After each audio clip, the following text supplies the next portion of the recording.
সোনালী, একটু আগে যে খবরের দিকে নজর রাখছিলাম, আরো একবার সেই খবরের দিকে নজর রাখা যাক। অলিম্পিক্সে ভিনাস ফোগাট তাকে অযোগ্য বলে ঘোষণা করা হয়েছে এবং 100 গ্রাম ওজন বেশি ছিল তার, সেই কারণেই তাকে অযোগ্য ঘোষণা করেছে অলিম্পিক্স কমিটি। একেবারেই অভিজ্ঞতা বোঝাই যাচ্ছে যে আমরা যে স্বপ্ন দেখেছিলাম, এই ভারতবাসী যে স্বপ্ন দেখেছিল ভিনাস ফোগাটকে নিয়ে, সেই যে স্বপ্নটা কিন্তু রীতিমতো স্বপ্নভঙ্গের দিকে এগিয়ে গিয়েছে কোথাও একদিকে বলাই যায়। যদিও এখনো পর্যন্ত আমরা সামগ্রিকভাবে সর্বশেষ আপডেট জানবো এ বিষয়ে ফোন লাইনে রয়েছেন আমাদের প্রতিনিধি সঙ্গীতাদি। এখনো পর্যন্ত কি জানা যাচ্ছে এ বিষয়ে? ভিনাস ফোগাটকে অযোগ্য ঘোষণা করা হয়েছে অলিম্পিক্স কমিটির পক্ষ থেকে, এখনো পর্যন্ত ঠিক কি সর্বশেষ আপডেট রয়েছে? এটা অত্যন্ত দুঃখের বিষয় যে ভিনাস ফোগাট ইতিহাস সৃষ্টি করে মেয়েদের রেসলিং এ প্রথম ভারতীয় হিসেবে ফাইনালে পৌঁছেছিলেন এবং আজকে তার সোনার লড়াইয়ে নামার কথা ছিল, কিন্তু রাত্রেবেলায় তিনি গতকাল সারা রাত ঘুমোননি। তো কোথাও মনে হয়েছিল যে তার ওয়েট বাড়তে পারে। এটা রেসলিং ফেডারেশনের রুলস অনুযায়ী যে ক্যাটাগরিতে কোনো রেসলার খেলতে নামে তার থেকে ওজন যদি বেশি হয় তাহলে সেক্ষেত্রে তাকে ডিসকোয়ালিফাই করা হয়। তো ভিনাস ফোগাট সাধারণত 50 কেজিতে নামতেন, কিন্তু তিনি এবারে 53 কেজি ওমেন্স ফ্রিস্টাইলে নেমেছিলেন এবং সকালবেলায় উঠে ভিনাস ফোগাট দেখেন যে তার 100 গ্রাম মতো ওয়েট বেশি হচ্ছে এবং কোচ তখন অলিম্পিক কমিটিকে জানায় এবং তারা আশা করে যে 100 গ্রামটা হয়তো খুব একটা বেশি নয়, অলিম্পিক কমিটি কনসিডার করবে, কিন্তু একেবারেই না, কনসিডার করেনি এখনো পর্যন্ত যা খবর।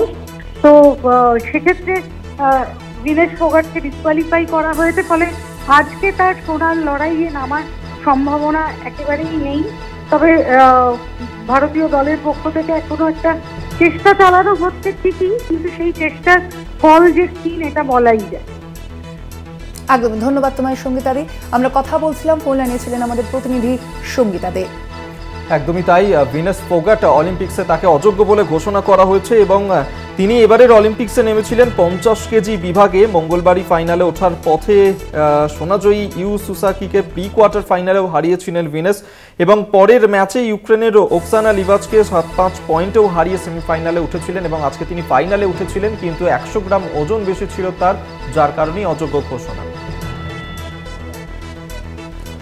যুগ্ম সম্পাদক গৌতম ভট্টাচার্য এই মুহূর্তে আমাদের সঙ্গে রয়েছেন। গৌতম দা, যে বিষয়টা আপনার কাছে জানতে চাইবো, অত্যন্ত নজিরবিহীন ঘটনা, ভারতের জন্য অত্যন্ত খারাপ খবর যে ভিনাস ফোগাট তাকে অলিম্পিক্স কর্তৃপক্ষ অযোগ্য বলে ঘোষণা করেছে তার 100 গ্রাম ওজন বেশি থাকার জন্য, কি বলবেন?